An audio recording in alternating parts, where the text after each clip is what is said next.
trying to get stuff set up here. Where's my check? Oh, I'm so tired. If for some reason the stream kicks off, it started to rain and it's thundering here. And so I'm so sick and tired of reading this damn book. Every time I pick it up, I just want to throw it. I need to turn my fan on because it's hot. No, we're not going out there, Bubba's. I'm just turning your fan on. Oh my god, y'all. I have some pictures and stuff too. I sent it to myself so I could put them on here, but then I'm like, there's like 20 of them and I don't want to download them all, so we're just gonna go through one by one when I get to the part. But I'm so sick and tired of reading this fucking book. Like it's I'm almost done. I forced myself to read like 3 more chapters. So I'm kind of ahead. Let's just get into it because we've got a lot to go over and I'm over it. I need a bookmark. I left my bookmark out there so I know where I stopped. I'll put one of my glasses wipe thingies are right there.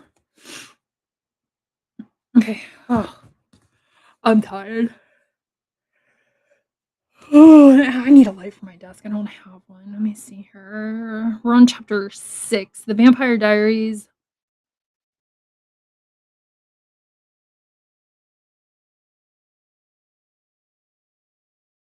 Balaka? Laka? I think that's how you say it. I don't know. The fucking black ski mask. Like I've done before, I'm gonna do it again with this one too. I went through and I highlighted. I've made some notes about some things that I want to question myself. So we're not gonna we're not reading the whole book. I'm not doing that to the guy who wrote the book. I'm doing that to Chris. I'm just picking out some of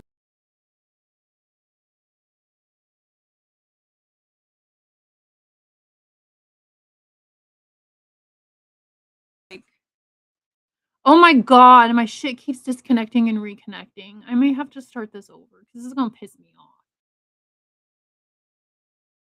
Let me see if it's gonna do it again. Because if it does it again, then I'm just gonna get off and I'm gonna go over to StreamYard. You gonna do it?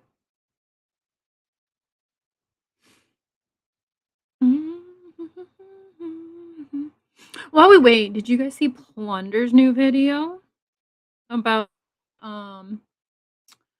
body cam footage from Magnolia? I'm gonna save you like good 40 minutes. They freaking bleeped it. They blurred everybody's face. There's literally nothing good in those videos. I feel bad for Plunder because she wasted her money on that. Like, it's bad. It's really bad. As in beeped and covered and quieted in the video. But Plunder Girl, if you see this, shout out to you. You are such an amazing person. Oh, what? Now that I threatened StreamYard, Restream, you're not going to do it? I swear to God. I'm not playing Restream. Don't do it. Crap. Anyways, let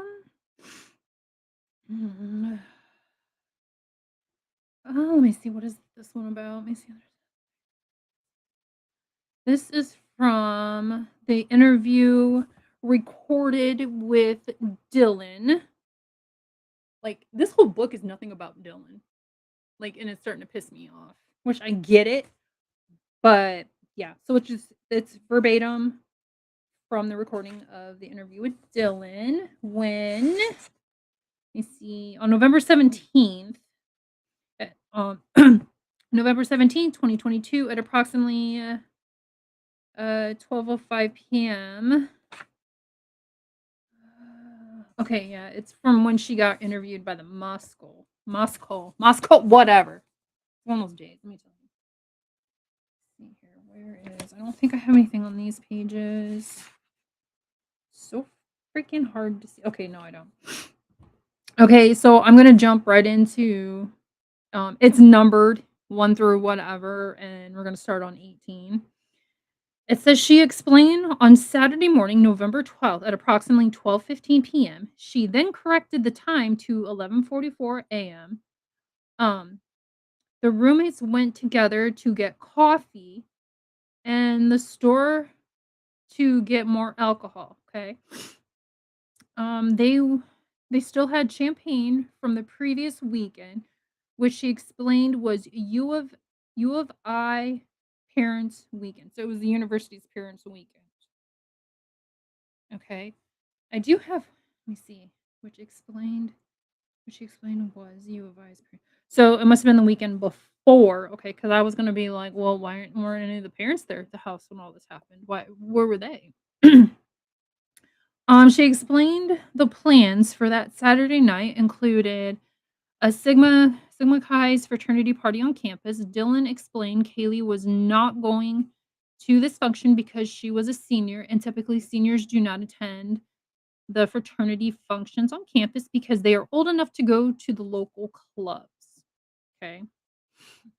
Dylan explained she was going to Sigma Chi's party. Dylan further explained at one point Maddie was at this function but left the function to go to the club with Kaylee. Okay, and I have a note here and I had to read it for a minute, make sure to see where I can pop it in it. Um they were all at the house together at 5 p.m. on Saturday, November 12th. Dylan stated Kaylee decided to go and take a nap. And Dylan, Maddie, Xana, Bethany, and she were on the couch watching a movie because this is 5 p.m. that Saturday. Before anybody left the house to go to parties and stuff, which it gets into. There's like so much. This part three might have to be a part three and a half. Um, Dylan explained they were together Saturday afternoon at the house and they all decided to take naps and each of the girls set their alarms for 8 p.m. So they're taking 5, 6, 7. I usually take about 2 hour nap. Same thing. And Dylan believes Ethan may have came over to the house at that time, but she was not certain if this is the time Ethan came over or if he showed up at a different time. I don't know why this would play anything into what's going on at this point, but all right. Dylan explained she had an assignment due in her Psychology 215 course. So she posted the assignment at approximately 10:12 p.m. She believes she then left the house approximately 10:30 Saturday night. They only had their alarm set for 8. Where's my dog? Okay, he's sleeping. When Dylan left the house, Kaylee was there with one of her friends. However, Dylan does not know the friend's name. She described the friend was female and was nice. After leaving the house, she saw Maddie between the residence and the White's apartments, and Maddie was holding a box of White Claw while she was walking towards their house. Oh, my husband just texted me. Um, she, I have a note here. How did Brian? Oh, so how? My question is, how did Brian even know Kaylee was there that weekend? I'm assuming he knew probably knew that she had moved back home because she had already graduated. So, yeah, I don't know why I put that there, that's a weird spot. Must've been when I was super tired reading this. But yeah, how did Brian even know she was there that weekend?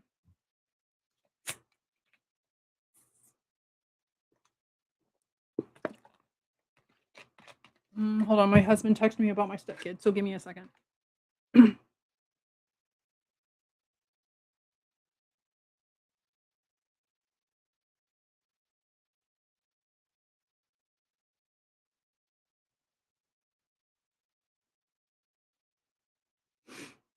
Um,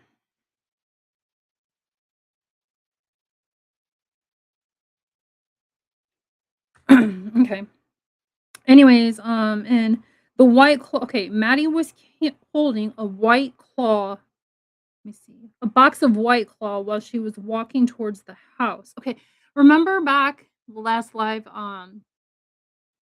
there was a White Claw box or boxes that were up against a wall covering up blood splatter. two and two together. She advised she talked to Maddie, and then Dylan continued to the Sigma Chi function. She believed Maddie was going. Dang it. She believed Maddie was going back to the residence to get ready to go to the club with Kaylee. Sergeant Blaker stated Dylan or asked Dylan to give more details about the route she took when she encountered Maddie, and she provided those details in this interview. She explained when she got to the Sigma Chi function. I swear to God, he knows I'm live and he keeps texting me. That's what that beep beep sound is in my watch. It's either a text message or an email. So if you hear it in the future, you'll know. Anyways, so I forgot what was it. She explained when she got to the Sigma Chi function, she wanted to meet up with Xana and Bethany, and she called Xana on her cell phone to find out which apartment they were in. This all plays a role. I know it's a lot. I wish I didn't have to like read all this, but it is what it is. Which apartment they were in. Number 4, others who were at the apartment 4 at this time were Ethan and his triplet brother Hunter. Xana, is it Yessie? Yeesie? Um, Giddy, is it Gideon? If you're one of these kids and I am butchering your name, I am so sorry. That and it says Claire's friend. And Dylan explained she and I'm just gonna call him Gideon.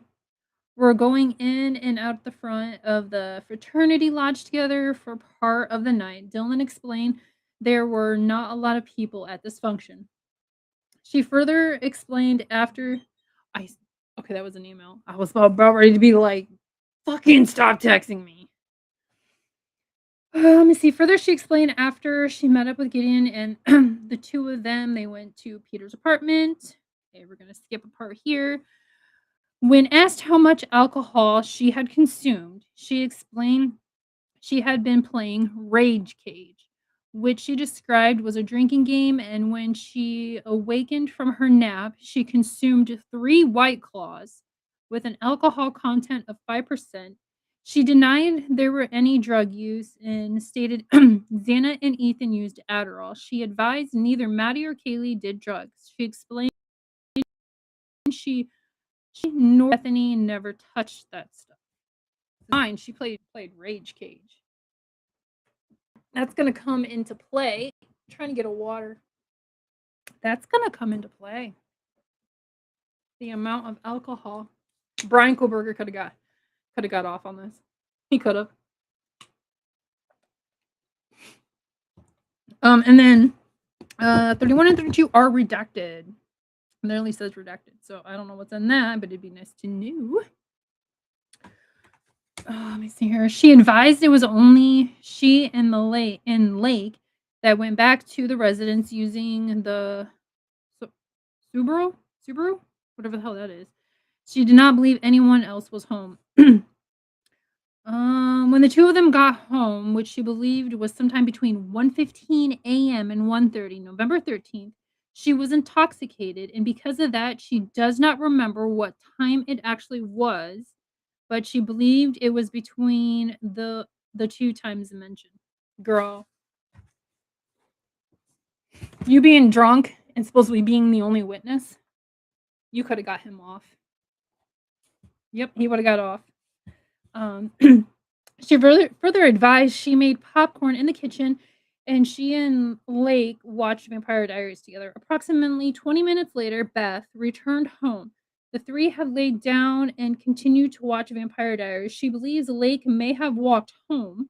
How do you not know how your fucking drunk friend gets home? You're a horrible sister or drinking sister. Like, you're just a horrible friend in general. Sorry, Dylan, but it's true. My partying days were back in the early 2000s. Very early. I graduated in 2004. I am old. We drink together. We go home together. We go to the bathroom together. We go everywhere together when we're drinking. We don't leave each other's side. But then Dylan here, you're a horrible friend. Okay, let me see. Bethany had returned home. The three of them. Okay, I already read that. And then she advised she does not know what time Bethany and Lake went to bed. How would she? You're just fucking stupid. She had already gone to bed and does not know when Lake may have left or when Bethany went to bed. And then I have a little note that says Lake's unaccounted time question mark. That ends up getting answered. Mm, what was why did she? Oh. Okay, so here's another one. Approximately 2 or 2:30 a.m., she awakened because Maddie and Kaylee arrived home with the grub truck food, and they had mac and cheese.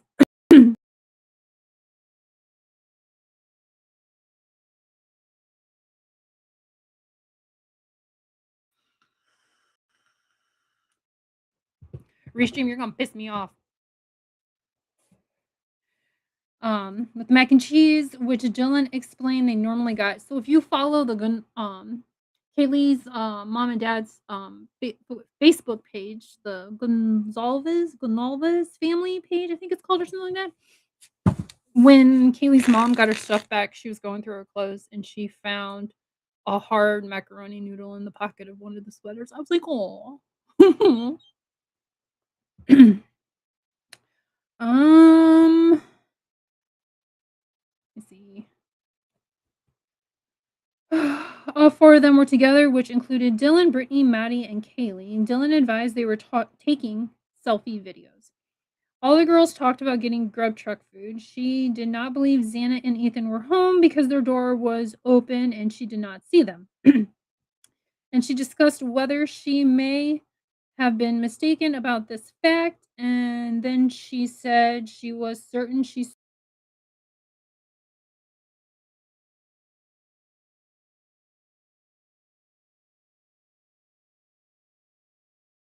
Why? Why does Restream keep kicking me? And I swear to God. Blah blah blah blah. Okay, anyways, let me see here.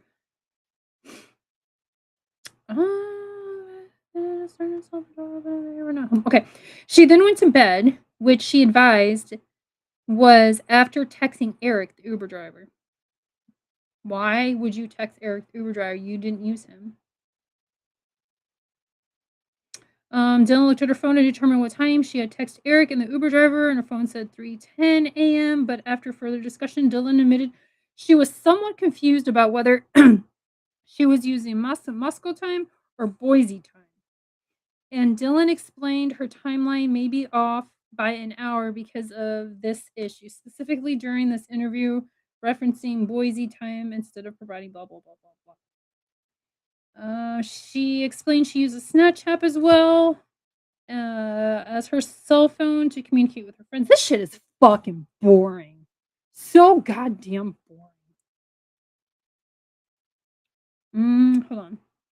I'm skipping through what I have highlighted. She advised her login information with Snapchat is, and it says redacted, and her password is either redacted. That's what it says, is either redacted. She denied knowing her roommates' passwords to their cell phones.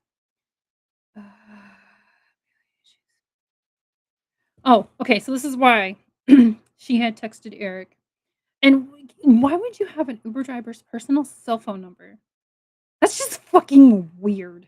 I would never do that, even if I really like them. I've still never did it. While together, they talked about ordering grub chuck, and she texted Eric, the Uber driver, at approximately 3:10 a.m. She explained she texted Eric, "Are you driving by chance?" At 3:13 a.m., Eric texts back. She had went to bed. She does not believe Eric came over to their house because she never responded to his text about the fact that if he was still driving. She advised Eric, the Uber driver, is in his 30s, married, one child, blah blah. Why would you know that about your Uber driver? That's just weird. Okay, let's see. Um. Okay. This. Remember when Dylan said they were really good about locking their doors? She was the one that locked the doors, or at least the sliding door. Dylan advised she is not certain if they stayed awake to watch more Vampire Diary episodes or if she went to sleep. She was not certain. Oh, I have heartburn. I am sorry. My heartburn's acting on. She was not certain if she locked her bedroom door, and she was not certain if she locked the sliding door. But remember, Dylan was very, very adamant about how they were good about locking doors. Mm, pretty sure you were the help. Because she was the one who usually did it. There we go.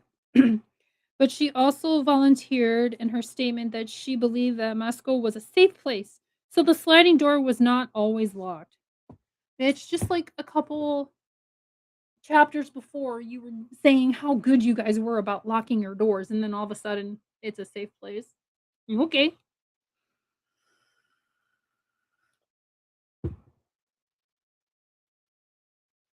She doesn't remember if anyone locked the sliding door before she went to bed. She was the first one to go to bed ahead of her other roommates. Okay. Okay. This is where it gets interesting. Okay. She explained that she previously had a lot of dreams where she had been kidnapped in her dreams. And she further explained these types of dreams started in high school and she knew they were dreams. She would let those things happen in her dreams because she realized they were dreams. Okay. She advised she does not suffer from anxiety and denied prior life trauma other than divorced parents. Dylan explained she was awakened to a noise sometime between 4 and 4:20. She was asked to explain the amount of alcohol she had consumed before going to bed. She again explained she was playing Rage Cage, which included the White Claws, part of Lake's Borg. What the fuck is a Borg? I gotta Google this. I need to know what the hell a Borg is. What does it be? Mm,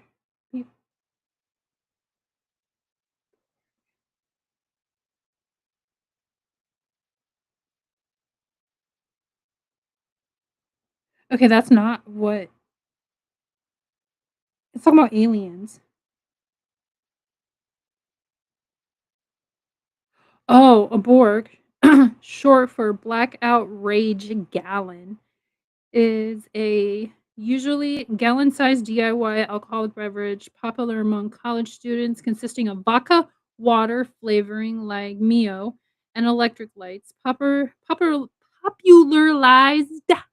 on TikTok in 2022, 2023.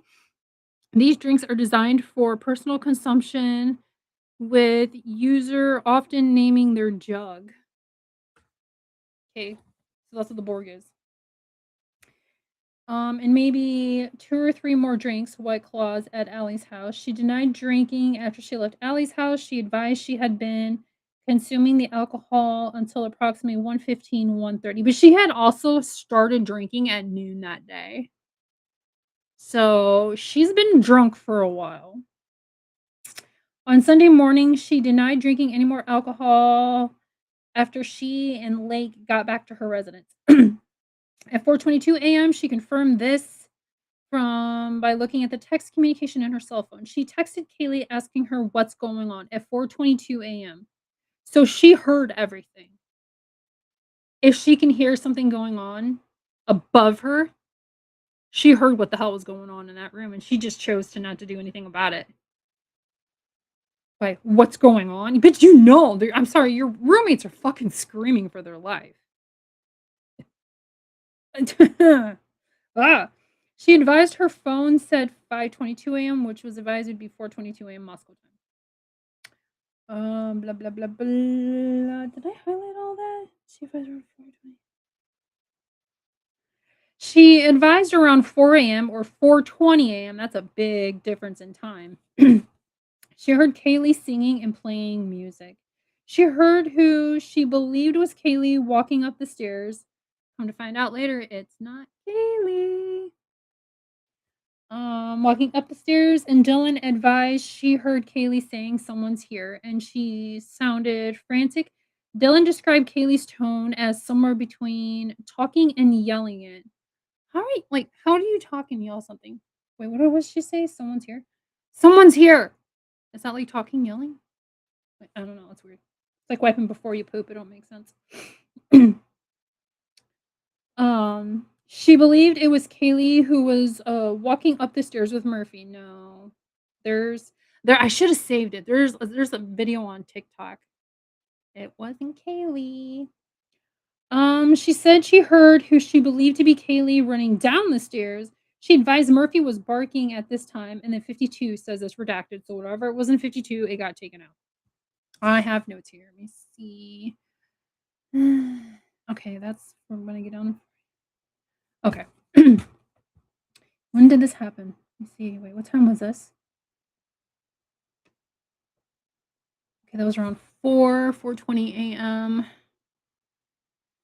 And then, okay, I have 2 notes on this other page. She does not believe Murphy is normally a barker. Bitch, you lived with him. How do you not know if he's a barker or not? She further advised she believes it was Kaylee who was running down the stairs after she heard her say someone is here.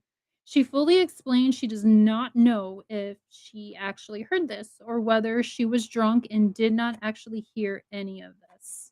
Like, girl. Maybe somebody did say it, but it wasn't Gailey. I forgot. Okay, there we are. She heard the footsteps of who she believed to be Kaylee. She explained that all the girls wear Doc Martens, and that is when she believed she was hearing Kaylee coming down the stairs wearing her Doc Martens because of the sound of the footsteps coming down the stairs. Pause. Pause. She said all the girls wear Doc Martens. How does she know that it was actually Kaylee if all of them wear Doc Martens? I don't know about you, but back in the late 90s, early 2000s, if you wore Doc Martens, it was like walking with fucking bricks on your feet. Those things were loud. So if all the girls were wearing Doc Martens, how does she actually know it was Kaylee? Dylan, stop fucking lying. Dylan called Bethany at 4:19, then Xana at 4:20 a.m., Kaylee at 4:20, and then Bethany again at 4:20. Dylan advised Bethany told her about seeing fireworks. She texted Bethany a last time at 4:27 before she went to Bethany's room. Let me see. Wait, what time was the? Okay, so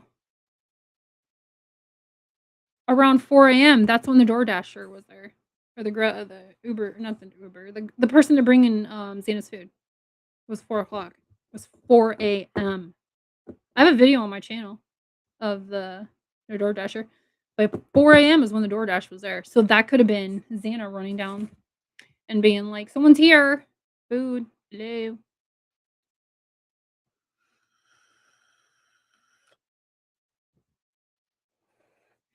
Let's see. Fireworks. She texted Bethany at least last time at 4:27 before she went to Bethany's room. Dylan then explained when the first opened when she first opened the door and she said she did not see anymore. Anyone. Oh my god. The second time when she opened the door, she heard who she believed to be Kaylee crying, and Dylan believed Kaylee was in the second floor bathroom, which we already know nobody was in there because that bathroom was ironically spotless. There wasn't even toilet paper in there. Okay. She then heard a male voice, which she stated she had never heard before, say, "It's okay, I'm going to help you." So it went from "It's okay, I'm going to help you," or I'm going to help you, Kaylee." Now back to restream, stop your shit. Male's voice. Dylan believed the unidentified male was in the bathroom with the person who was crying. She believes it was Kaylee who was the one that was crying. Dylan stated now together additional information. She now believes it was probably Xana who was crying. Yes, it was Xana. Xana wasn't even in that bathroom. Nope, Xana didn't go into that bathroom. We'll get on to the Xana thing here in a few more pages. At the moment of hearing the crying, she stated she believed it was Kaylee who was crying. She advised she knows the male's voice was not Ethan's voice. Turn the page. She described the last couple of episodes of Vampire Diaries, and this is where it gets interesting too. She remembered the two males rescuing a female. She explained it was not violent. She advised the male figure in the last episode was wearing all black. Who else wore all black that night? Brian. Huh. Dylan. But Dylan explained that was normal for the series. Okay, that's fine. They were all black, whatever. But it's just funny how you watch a show with everybody wearing all black, you bring this up, and it's supposed to be Brian Kohlberger was wearing all black. Interesting. She advised she opened and closed the door a total of 3 times, and the 4th time is when she left her bedroom to go downstairs to Bethany's room. Dylan advised she continued to call and text her roommates, but received no answers. She provided the time she called and texted her roommates at the time. Let me see. In the time span, she advised she would have been between 4:20 a.m. and 4:27 a.m. She advised she never thought about an intruder, and in her mind, she stated she was not processing what was occurring as threatening. So, two of your friends are in a room right above your fucking bedroom. You hear what's going on. You hear the screams. I know you do. Don't sit here and say you don't. And you don't find that threatening? Girl. Mm-mm. No, no. I share a bedroom wall with my son. Literally. I'm sitting at my desk right now. And on the other side of this wall, that wall right there, or I'm sorry, that was a door. That wall is my son's bedroom. I can hear his TV. I can hear when he's playing Xbox. So don't tell me you couldn't fucking hear what the hell was going on above you. I'm getting pissed. This book, like, I want to stop reading this book because Dylan has pissed me off so much.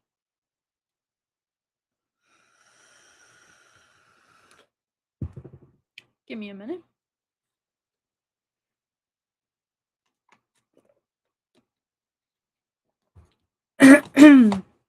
Okay. The third time Dylan opened her door, she said her vision was blurry or fuzzy, but she advised she saw a figure of someone that was dressed all in black, and they were masked, and he was holding an item of what he initially perceived was a vacuum.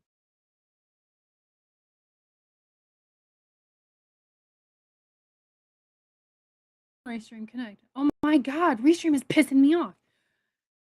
It got cut off. Let me see. Okay.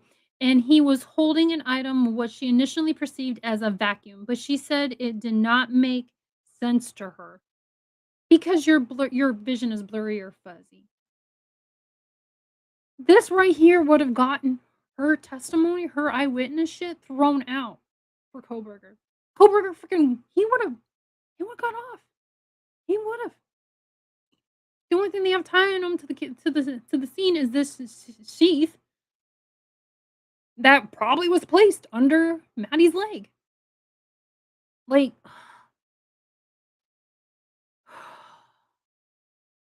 I'm gonna need blood pressure pills or something after I get done reading this book because it just pisses me off.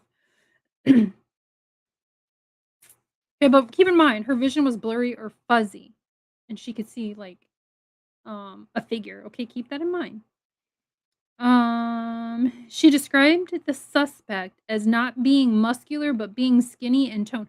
How Dylan, answer that question. How would you know if your vision was um blurry or fuzzy?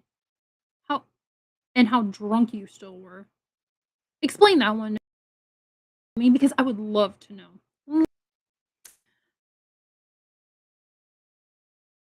Describe I swear to God, Restream. Oh my god. She further described him as being taller than her 5'10" frame by at least 3 inches, so he would have been 6 foot in height. She advised she had heard her oh wait.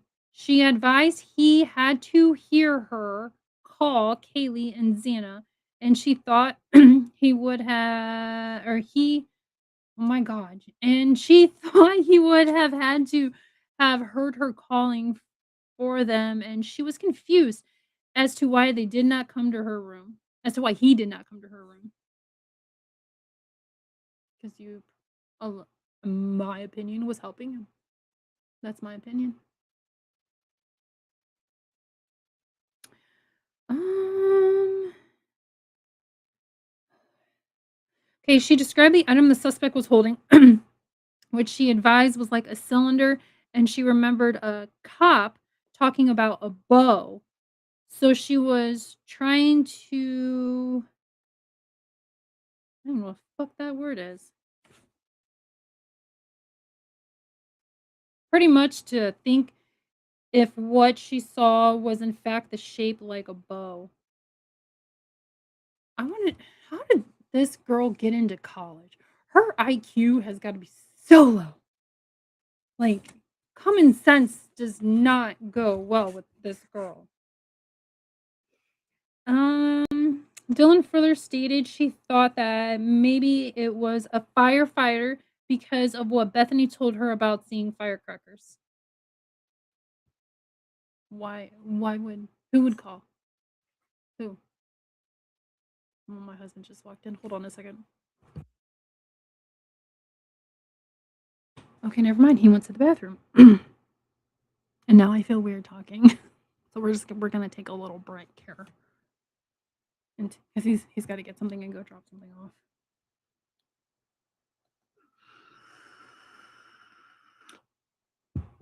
I don't know. I am so sick of fucking Dylan. I am sick of this bitch. I am done and over Dylan. Done. Like mm.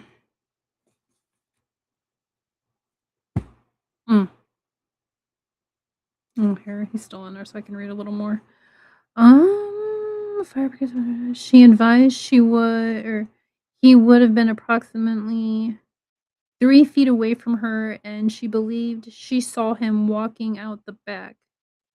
Approximately 3 feet. If he's 3 feet away, how drunk was you? Like, seriously, 3 feet away, you can make out. You can see that. I mean, I have astigmatism, and when I don't have my contacts in or my glasses on, I can't. Everything I can still make things out, but everything is just blurry, blurry. Looking at the back, let me see sliding glass door. Had he looked at her before, or he had looked at her before walking out the back door. She was not certain if he could see her whole body or just her head. Hold on. He's out now. Give me a second.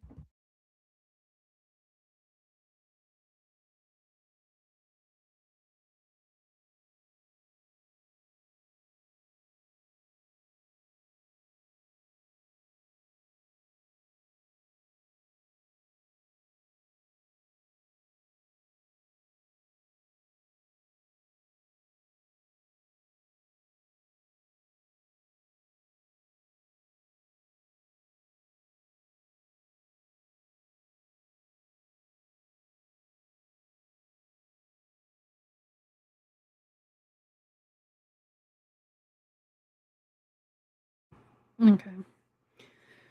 Okay, where are we at? Let me see. She was not certain if he could see her whole body or just her head. Girl, he's 3 feet away from you. Probably from your chest up, if he's that close. At 4:22 a.m., then Dylan corrected her time and stated at 4:23 a.m. She advised she texted Brit or and they conversed about someone wearing all black, and Bethany said something to the effect of, "What the fuck? Why is Xana wearing all black?" Dylan explained she was not certain if she had been dreaming this or if it was real. This girl don't know if anything's real. Bethany responded at approximately 4:25, telling her to come to her, Bethany's bedroom, and it's better than being alone. Dylan then left her bedroom after opening her door the fourth time and ran to Bethany's bedroom downstairs. That's funny because that's where some of the blood splatter or blood, transfer was found.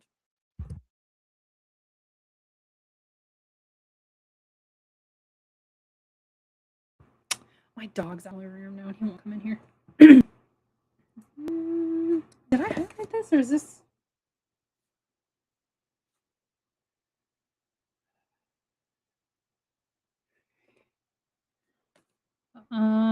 this has some things in here that I don't wanna disclose.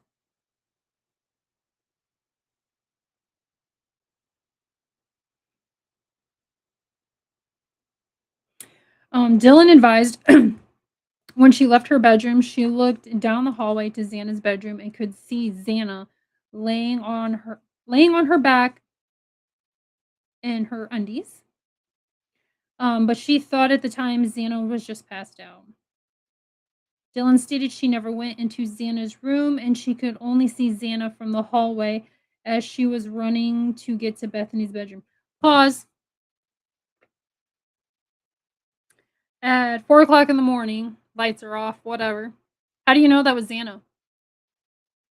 Beth? Or, Dylan? And if you're running from your room, because I can bring the pictures up again, Dylan. You're not gonna look down that hallway because you gotta veer right. So if you're veering right and you're running and you know you're coming up to a stairwell, you're not gonna look anywhere else because you don't wanna fall down them steps. I told you I was gonna pick this apart. Um, let me see. She advised she was too scared to go into Xana's room, and she knew Beth was awake, and she knew to go there because she was scared. Girl, you sound like a little fucking 5-year-old. I'm not going to say that about Xana. If you want to read it, buy the book. When she was asked about the lighting conditions inside the residence, she advised that possibly Xana's light was on. Girl, if it was on, you would have seen everything. Dylan, your shit don't make sense. Or the party lights were on, and that's how she was able to see Xana because otherwise she would have not been able to see her laying on the floor without any lights being on. Dylan, you know what you saw. Why didn't you freaking call 911 right then and there? Huh? Answer that for us, please. We'll wait.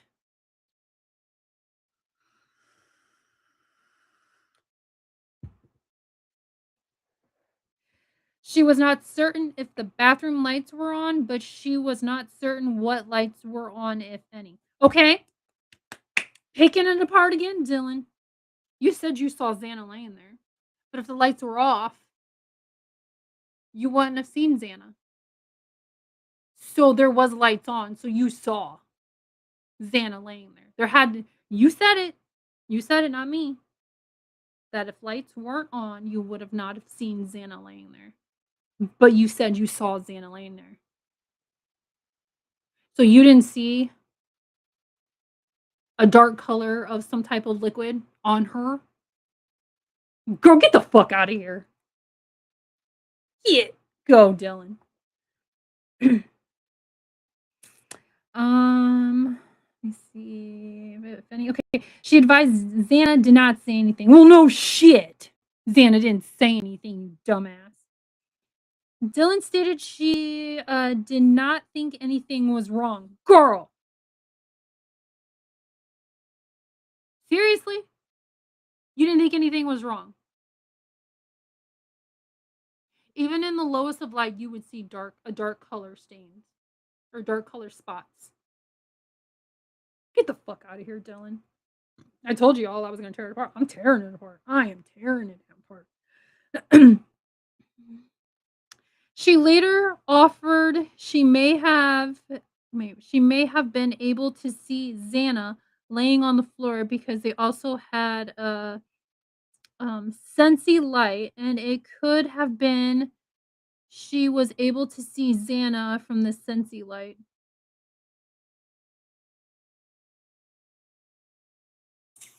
I've got One, two. I have three big Scentsy things because my best friend sells it. And then I have one in my hallway that's a plug-in that I have had for years. Still works. Change the bulb in it when it burns out. It's not clear either. It's got like a pink color on it. That still lets off bright enough light to where my stepkids, when they're getting up to go to the bathroom, they can see and walk in the hall. Girl, girl. Hold on, let me see where my dog's at, what he's doing. My husband didn't tell me if he was taking him with him.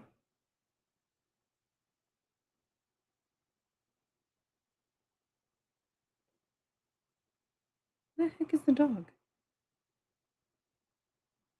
Hold on, I'll be right back. I gotta go find the dog. I don't see him on the cameras.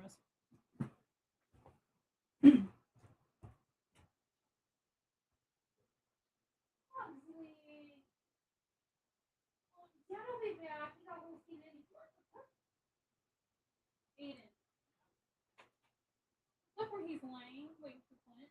Aw, that's sweet. He forgot the med bed. He had to put him in. That's sweet. Aw, that's so sad. Okay, sorry guys. Sorry. Found my dog. He's laying at the door. He's waiting for my husband to get back. I've never seen him do that. That's why I couldn't see him. Yeah, I know. Talking to my son.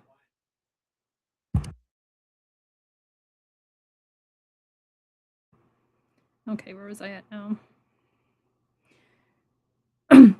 Okay, she explained she was trying to determine what was real from everything that she had been talking about with Sergeant Flecker and myself. She advised she knew the time with Bethany, Kaylee, and Maddie were real because she has a video of them together. She was not certain on how Lake got home that day. Dylan's testimony would have gotten thrown out. 100% would have gotten thrown out.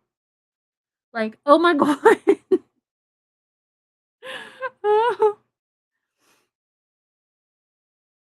Dylan's stupid. Like, literally, she's stupid.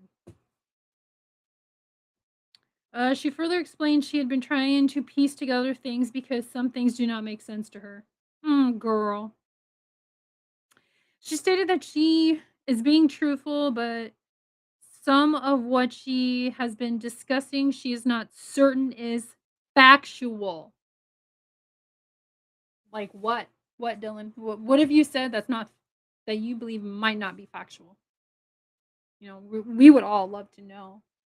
Kaylee, Maddie, Ethan, and Xana's family would all like to know. Mm. She stated that she is being truthful. Girl, what the fuck? Factual, and then you're stating everything that you said is truthful.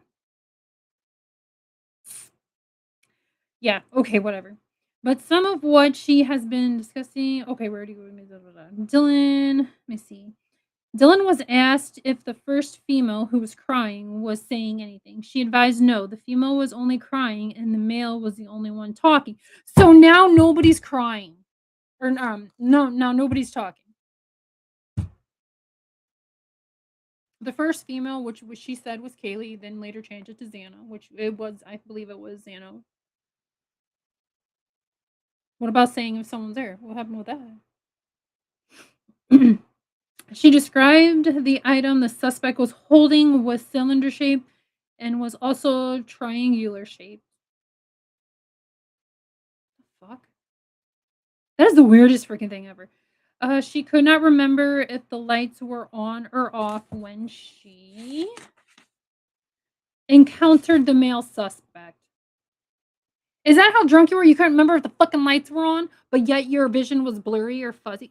Dylan, shut the fuck up. I'm about ready just to skip all of Dylan's part and just be done with this bitch because I am so sick of it. Yeah, I'm gonna go ahead and skip Dylan stuff because it seriously pisses me off.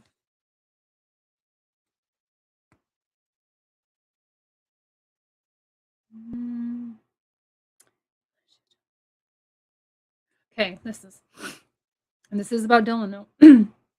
And Dylan was asked if she was telling either Sergeant Blaker or I anything to prevent us from solving this, and she advised no, that she understood my questions, and she advised that she knew she did not sleep through the whole incident because she has texted communication and other things that she knows she would never or would have required her to be awake. Bullshit.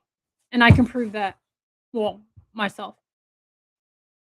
I was sleep texting once back in the day when we had the flip razor phones. I literally woke up. I remember my phone going off, but I do not remember waking up to send a text back. When I woke up the next morning, my phone was, flipped open and in the middle of a text. I never sent the text. So you can text in your sleep. Yeah. Uh, resident sign she was glad to hear that. Let me see here. Nope.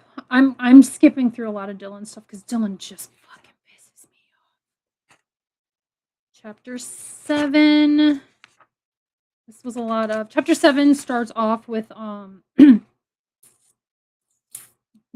some of the words that they use, like the terms and stuff, like what stuff means. So I just skip through all of that. Wait,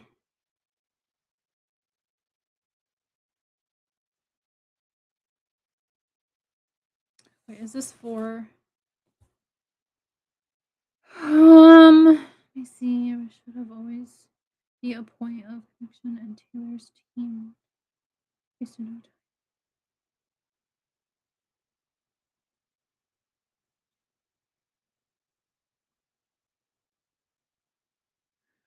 Okay, so this is from Dylan is obviously Dylan Mortensen, and her statements did appear to change over time. Oh, they did. To the point where she eventually claims she did not know what was real and what was imagined. We literally just went over that. Witness credibility should always be a point of contention, and Taylor's team wasted no time attacking Dylan's. Taylor wrote on November 17th, 2022, 4 days later, Dylan was interviewed by Detective Gotch. Really, it's just what I just went over and what I skipped a lot of because it's just pissing me off. And let me see that she was really asleep and probably very drunk when she woke up around 4 a.m. on November 13th, 2022. Throughout the interview, Dylan expressed uncertainty about what she heard and saw and did not know if it was real or if it was a dream or if her mind was playing with her. That I'm telling you, Dylan's shit would have got thrown out. Would have been thrown out. Mm. Okay, this gets really creepy, and this is weird as fuck. Okay. Law enforcement took pictures of Dylan's room on November 13th, 2022 and November 19th, 2022. On the walls in her room were many pictures of eyes with prominent eyebrows. Who did she say had bushy eyebrows? Girl, I feel like she dreamt all this shit. I don't know. Many of which she had drawn. So she drew all these. My stepdaughter's a really good drawer, and she draws eyes really good. She doesn't. I don't think she does the eyebrows. I can't remember, but I can like see her drawing eyes. Like she's really good. Um, some of the eyebrows are heavy, v- voluminous, God damn it, voluminous. There we go. Puffy, or perhaps subjectively bushy. According to Detective Lake, he found artwork of human figures with an emphasis upon the eyes and eyebrows were pinned to corkboards. They found this in Dylan's room. Mm,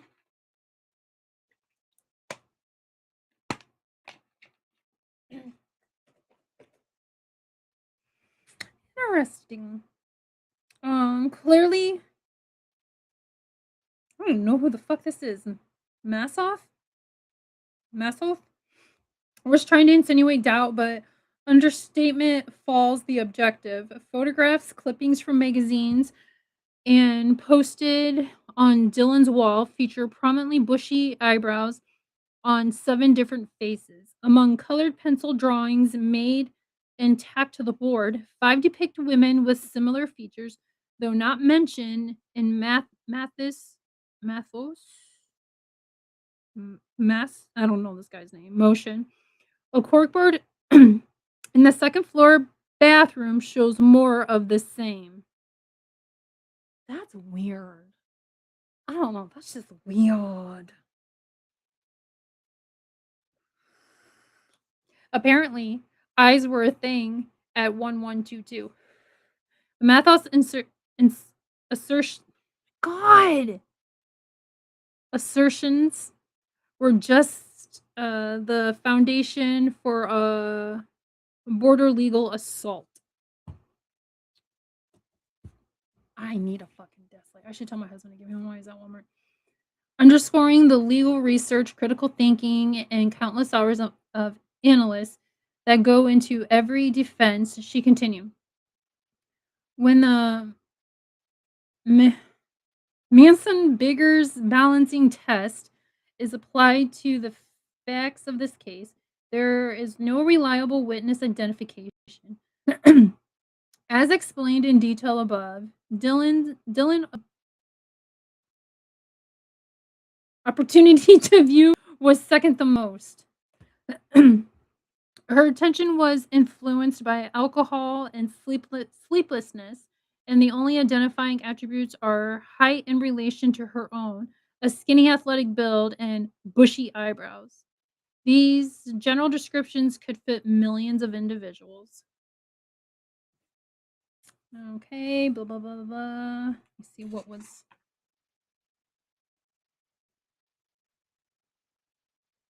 Okay, it says that Massoff wrote of Dylan.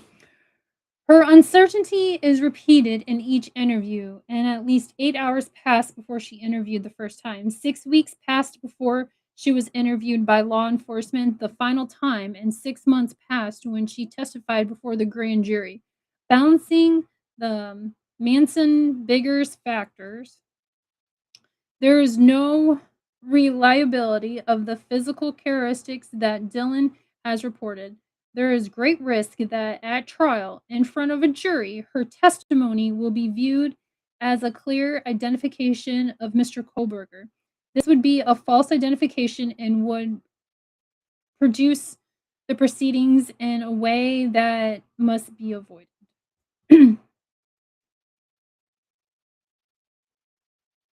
I'm trying to see what this next thing is. Wait, is this about Beth? Oh no, this is talking about Lake. Okay, so November 19th, 2022, ISP detective Brady Walker called on the telephone Lake in the presence of an ISP detective Andy Hadal.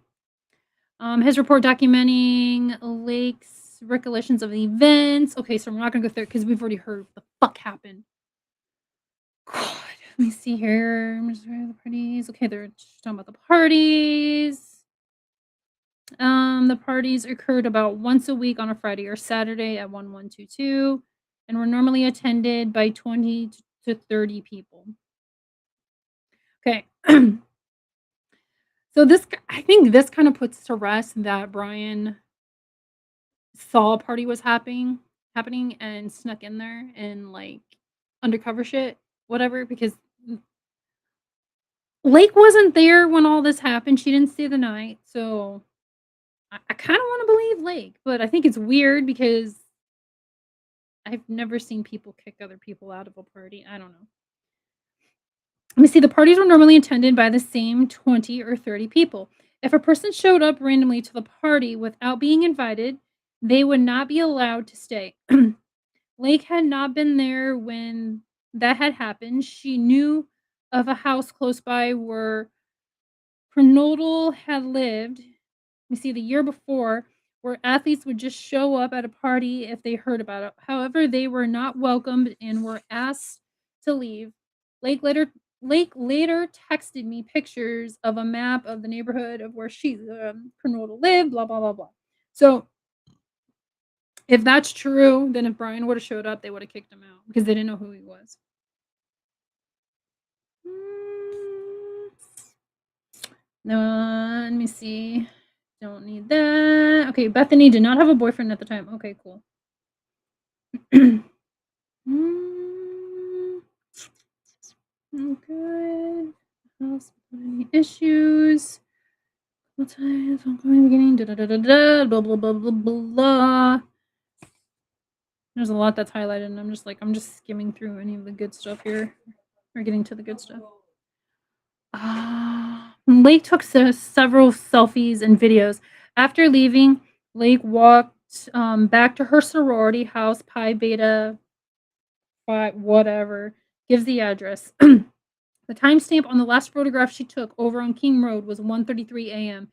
and the first the first stamp from media at her sorority was at 2:19. She estimated it took about 15 minutes to walk home. Okay, so we already know. Lake left and walked home. She walked home. Okay. That's pretty much it. Lake's thing is not nothing like Dylan's and Bethany's. Um okay, then this is back to my interview with Ann Taylor's criminologist. Immediately, Turvey said, when asked how soon after examining the K-bar sheath he moved on to border doubts immediately.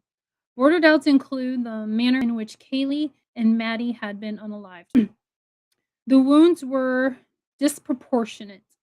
They were oddly symmetrical, and he believes they could not have been caused by one knife. This is, I swear, I don't think he did it by himself. I really don't.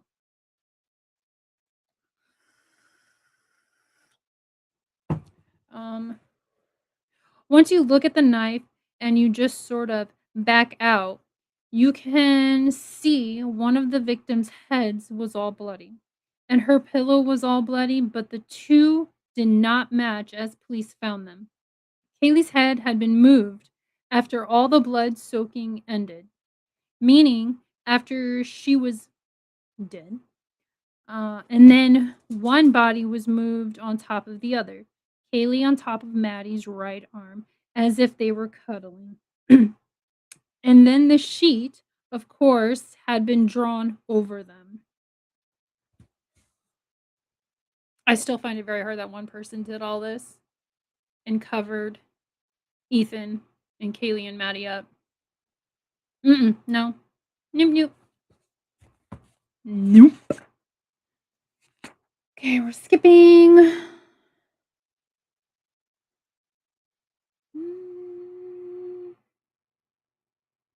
Okay, ooh, this is where it gets good. This is where it gets good. Okay. All this all starts on the third floor bedroom with Kaylee and Maddie. So we start there too, he explained. Based on timeline and logic, this has to be the first place a crime occurred. They were attacked and stabbed to death right next to each other. That much is obvious, but the idea that one woman is violently attacked and killed while the other is sleeping, that she doesn't wake up and do anything, doesn't fight back, doesn't even respond, that's nonsense. And I'm telling you, that's why I think there has to be two people. That's ridiculous. Um Okay, the two women are right on top of each other in a small bed, and it's obvious that neither of them had ever left the bed. Kaylee was asphyxiated to the point where blood vessels had popped in her eyes and lips. Then she was severely beaten before being stabbed and cut dozens of times. Maddie never woke up. We are supposed to believe one killer smothered and beat and hacked at Kaylee while somehow dealing with Maddie too. There has to be a second person involved, he opinioned. I do. I think there was a second person. Like, I don't know, just me. Um, okay, and then as Nuna's body camera shows, the killer or killers would have turned left, moving out of Mogan's bedroom, taking 4 or 5 steps before turning left again and walking down the fold back stairs. What the hell is fold back stairs? Seeing that, I'm like, "What is that?" It is plausible to think that the killer would have stopped at Dylan's room when he got down to the second floor, especially if she heard him and got up to open the door. As she had stated, based on Bill Thompson's narrative, this is not what happened. In the kitchen, you have Xana eating her food, and she's in there on TikTok. We all do it. We all eat and scroll. I do it. That's when she sees who it is. Trivy Surmist. And she runs down the hallway, and the killers are covered in blood. They have blood on their hands, they've got blood on their clothes, they've got blood on their faces. They have their knives and whatever other weapons they are carrying, which we don't even know because there was no weapons recovered at the scene. But she sees them, she sees the weapon, and she runs down the hallway towards Ethan to wake him up and get help. The offender is wasn't it Xana that had the defensive wounds? Like, she had a lot of defensive wounds. I think it was her. It was either her or Maddie for some reason. I wanna think Maddie too. But one of the girls had some really, really hellacious defensive wounds. And I wanna say, now I'm reading it again, I wanna say it was Xana. Because I know one of the girls freaking fought hard. I think Kaylee had them too on her hands.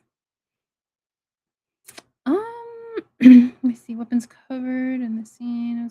Wake up the offender is able, I think, is able to get close enough to injure her, which is why we have her blood in the living room, on the walls, and some of the horizontal surfaces. Okay, it tells you about where her blood was found. That's either the offender tracking her blood back out after the murder in the bedroom or leaving it as he first attacked her. Either way, she gets further attacked in her bedroom and she gets taken apart. This is a battle where she fights so fucking hard and there's blood everywhere. She's stabbed and she got defensive wounds and all kinds of injuries. Ethan was in bed. He never gets out of bed. Tell me. Like, I don't understand it. Like, I know Brian can take the girls on. I know that. But Ethan, just something is not adding up with this. And I've thought this from the beginning. There's no way that he could have attacked 4 people like that without them even knowing what the hell's going on.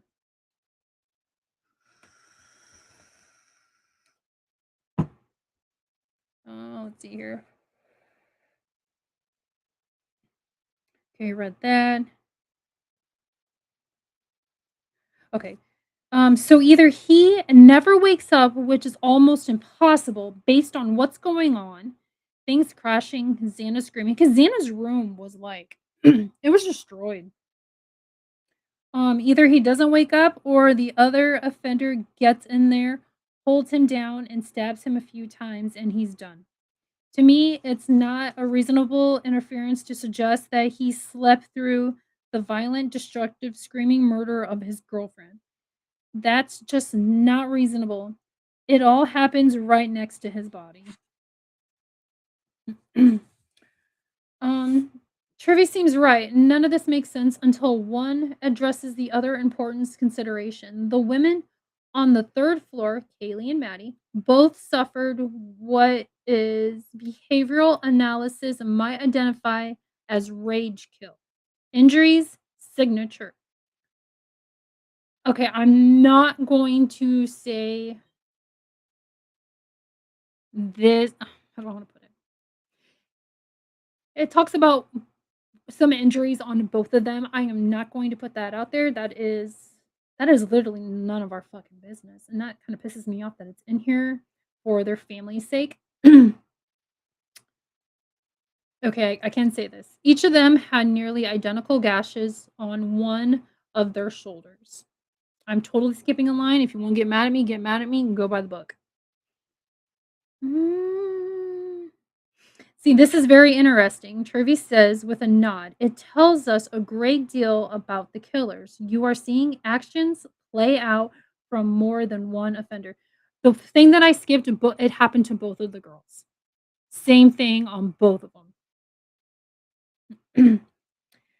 Okay, blah blah, which lines up with the corkboard representation of several attractive women and their necklines and their shoulders. Trevi said, referencing an image on Dylan's bedroom wall. This appears oddly similar to specific patterns of injuries documented in autopsy reports. It is difficult to overlook similarities between these images in the bedroom and specific wounds on the victim. So, what was on Dylan's corkboard was pretty much what happened to Kaylee and Maddie. Um, according to Trevi, self-similar indicators like this are found throughout the house. He specifically noted things like the deliberate posing of Mogan and Kaylee's bodies and an infatuation of signature runes post mortem. So, a lot of the wounds were after they are already dead. He pointed to the fact that Xana's partially beep body, and I'm not going to say that because I want her to have some dignity.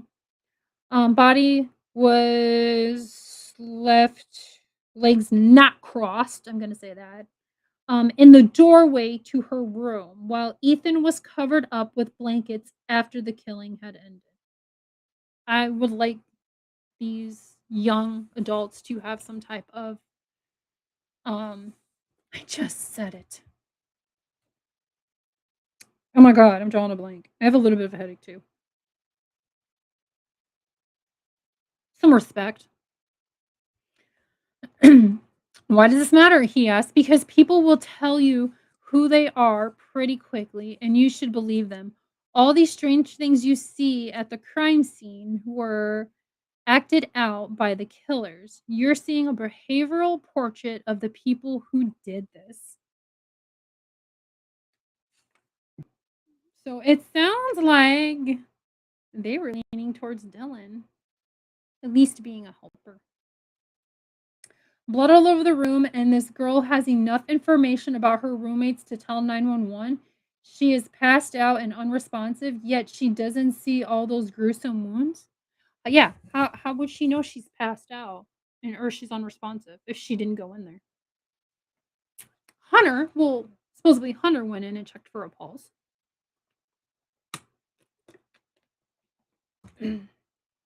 I still think to this day if Dylan, because Beth's downstairs, no fucking clue what's going on. Dylan was the closest, and I know she heard what was going on above her, or she was partaking. Um, if Dylan would have called 911 right away, at least we don't know if any of them were still alive and were just bleeding out and dying. We don't know that. We don't know if they could have been saved. That's like a 50-50 chance. And that shit pisses me off with Dylan.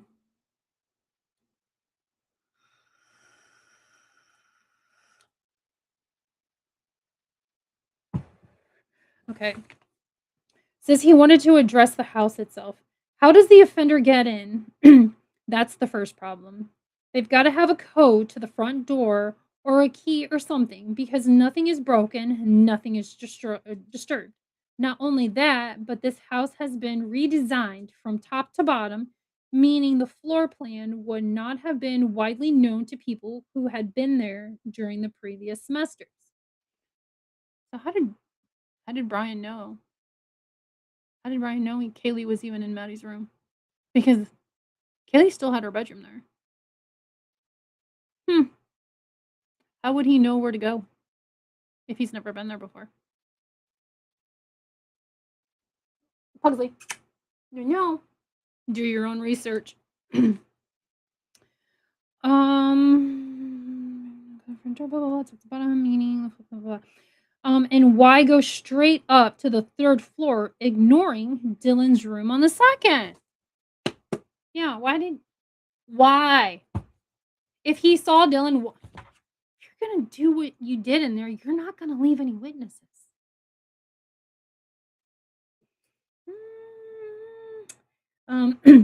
Because they had a target, an objective, Trevi said. The people responsible for the crimes had to have knowledge of the home. Getting up to the third floor is not that hard, but then you have to look through the rooms as you go, passing Kaylee's room until you get to Maddie's. What about Xana? Ethan? They were killed far from the scene, downstairs and at the other end of the hallway. Exactly. Why? Because once they're done, the killers come down to the second floor and see Xana and realize, oh my god. Yeah. Xana was a liability. I think that's why he did it.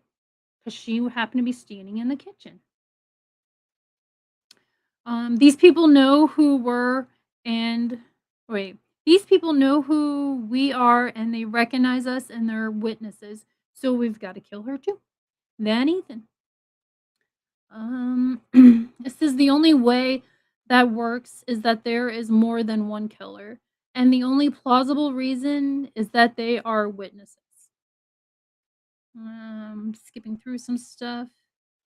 Okay, there's no, let me see here, wait. Then there's the issue of what happened to be a cleanup of the whole second floor. There's no doubt about that, Truby says. The killers cleaned up the common areas of the second floor, which means they had to have the ability and motivation and the time, all the blood diluted with an unknown substance. The substance was water or a cleanser of some kind. They washed off the walls, the floors, the table, everywhere except the actual killings occurred. They cleaned up the first floor bathroom, which we haven't even got to yet, which is the one downstairs by Bethany's room. And we're meant to believe two survivors waited 8 hours before calling police while all this is going on. Never heard anything? How is that possible? Mm-mm. Mm-mm. They didn't. I don't know about Bethany. I don't want to throw shade at Bethany. But Dylan knew what was going on. See, how did all this happen in less than 4 minutes, as the prosecution alleged? It didn't, Turvey said. It did not happen in 4 minutes. Prosecution's narrative makes no sense whatsoever. That in Sutton's rebuttal to my report. Skip. All the normal questions about who, what, when, where, and why start to break down and meld into one overwhelming question. How? How did Brian C. Kohlberger break into the house at 1122 King Road sometime after 4 o'clock in the morning, find his way upstairs, ignoring Dylan's room along the way, and silently butcher two women 8 feet above her bed? How did he kill Ethan, a 6'4", 228-pound former high school football player, while his girlfriend fought for her life on the floor beside him? How did Kohlberger clean all the blood off the living room walls, the floors, the beer pong table, and the knee wall ledge, only to inadvertently place a White Claw box on top of a couple stains he missed? How did he transfer Ethan's undiluted blood to the top of the stairwell? Who sterilized the first floor bathroom? Why did they do it? And how is it possible that police did not seem to care? How did Brian Kohlberger escape, drive to his apartment, and ultimately make it all the way back to Pennsylvania without transferring a single cell of DNA from any of the victims? I actually don't know the answer to that, Dr. Turvey said, nodding confidently. In fact, I tried to explain it all explained it all to Ann Taylor, he claims she wouldn't listen.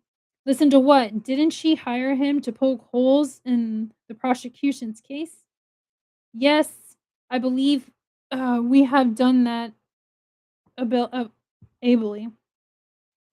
Wait, if a PhD criminologist presented compelling evidence to Kohlberger's lawyers proving the case against him was so problematic, why did Ann Taylor let her client possibly ignore it?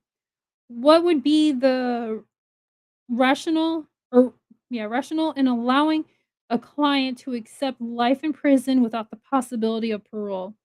We'll get there, Tervius assured me. We will, trust me, we will. He had been thinking about this for months. It haunted him. Before we do, we have to look at what the two witnesses tell us. Forget about Dylan for the time being. We need to focus on her roommate. When do we get to this extra long part? Because it's how long have I been live? Hour 20.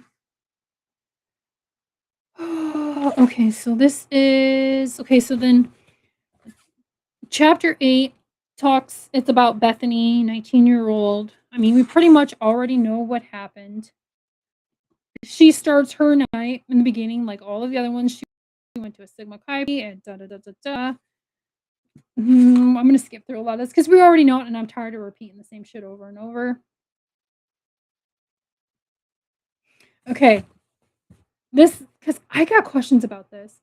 At around 4 or 4:20 a.m., Bethany heard what she thought was a firework and saw a spark on the ground from under her door. Beth then heard Murphy barking.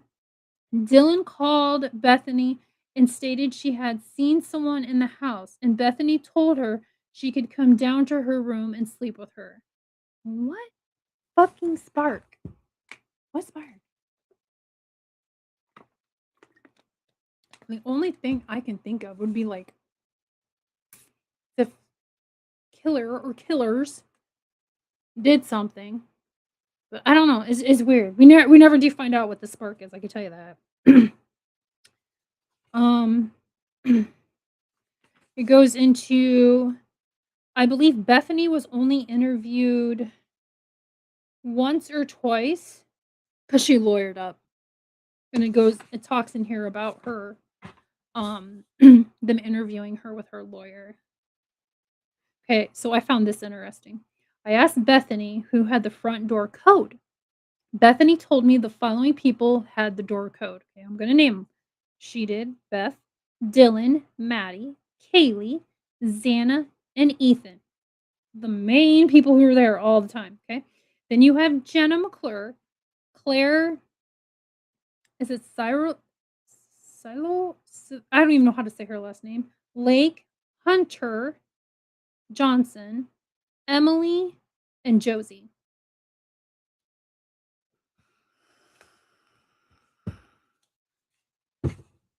We're gonna skip through a lot of this because it's literally the same fucking thing over and over.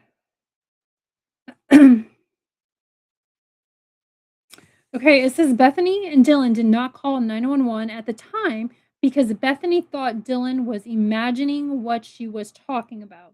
Bethany stated both her and Dylan were both still drunk and they were very.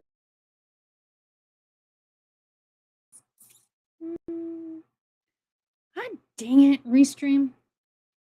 Okay, she also heard what she thought was a beer pong table moving and cups falling. That would explain why some of the cups are like all messed up and stuff.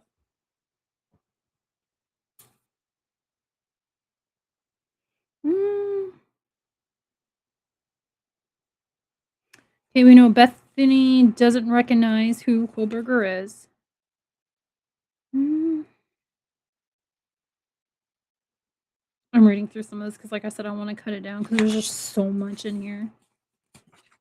I'm not going to go through all of this. Why did I X this one?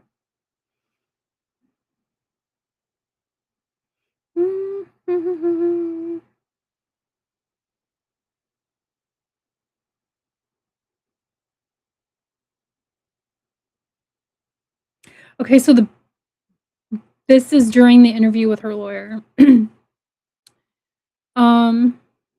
Bethany says, "I really have no idea." Bethany tells him, "I have no idea where it came from or, like, what it could have been."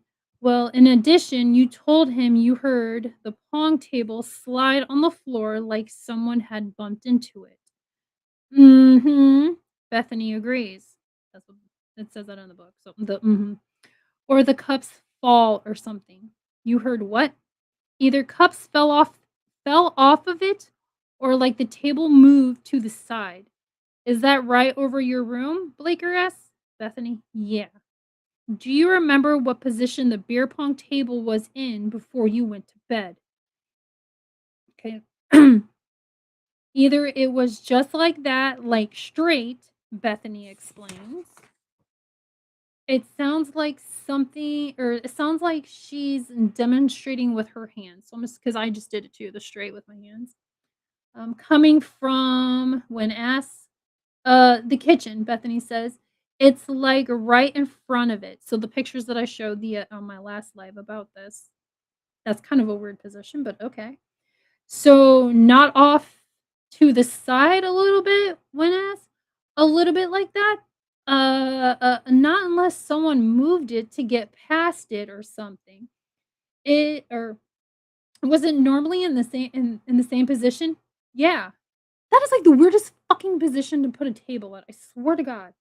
So if I were to walk from your kitchen and Dylan's area of the house, there there's the setup. Uh-huh. And I walk into the living room area, it's gonna be literally right in front of me, so kinda centered in the doorway. Pretty much. Okay, like a little to the side of the door, so some people can get through, but dot dot dot to the right or left? The right. So it would be pushed up to the right. It would be pushed to the left, like towards the wall.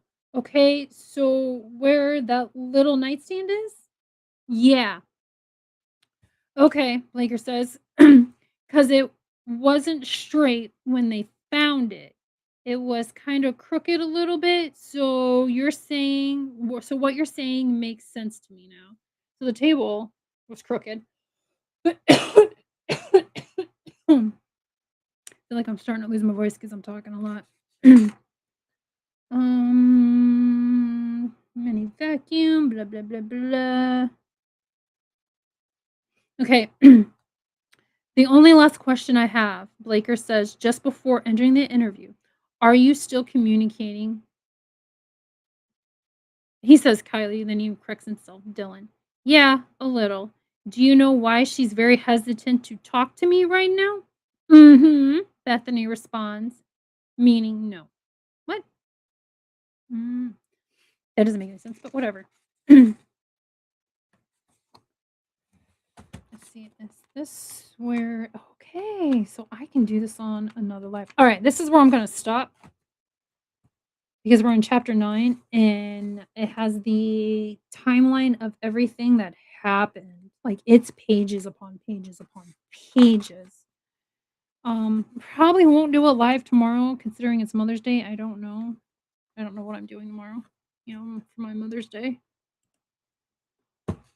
But um yeah, I'm just I don't know. I'm just so like what the fuck?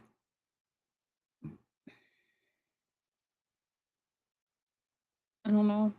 I think the cops kind of dropped the ball on a lot of stuff. I just feel like Dylan kind of had something to do with it, but I could be wrong. I could be totally wrong, and we'll never know unless somebody says something. Oh, but all right, I'm gonna off here. I'm gonna go watch some TV and relax for the rest of the night. Probably play some Xbox. So, but all right, I will see you guys later. What the hell? I can't even click to end my stream. What is going on? I can't click to do anything. Oh no. Oh no. What is this? This needs to go away. Let me close some things out here. I'll probably have to close the damn thing. We detected that your network quality is poor, which may impact your streaming experience. More shit. Okay, disconnect. Okay, let's try it now. There we go. Okay. Alright. So, I will see you guys probably sometime Monday 'cause I have an appointment early Monday morning.